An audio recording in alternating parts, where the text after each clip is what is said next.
Bali, ito, napapansin nyo, naiwan yung pinaka outer housing nung bearing. Ngayon, ang problema kung paano ito tanggalin. So, dito hindi tayo gagamit ng welding. Okay? So, ganito ang technique nyan. Okay? Kailangan nyo lang grasa, tsaka itong nasa supot na to. Ayan. Okay.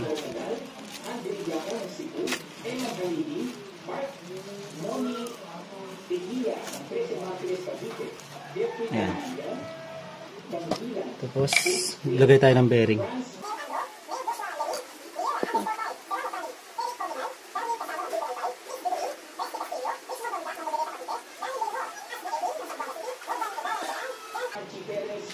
Tapos, ang ilalagay nyo, 6 na bulitas. Okay.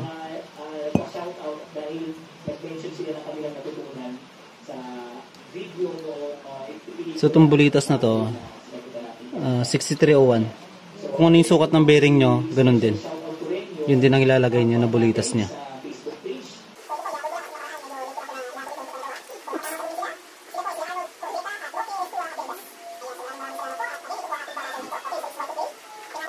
Tapos, lagay nyo to. Ayan. So, napapansin nyo, nailagay na natin. Ngayon, distribute lang natin yung bearing. Ayan.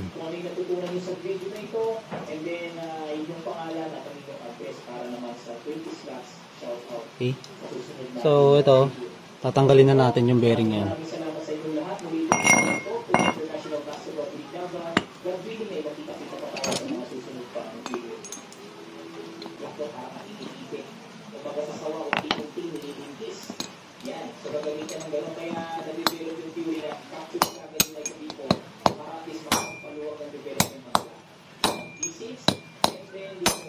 Yan.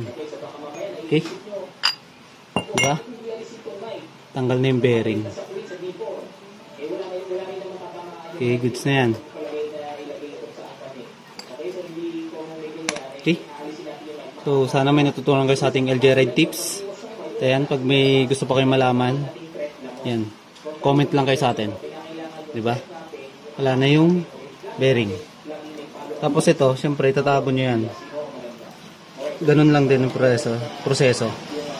Okay, pag didikitin nyo, tapos tanggalin nyo, ayan.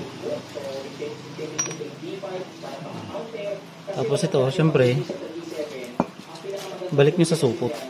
Para pag may ganong case ulit, meron kayong tools. Okay? So, LJ Ride Tips na may kasamang improvised tools.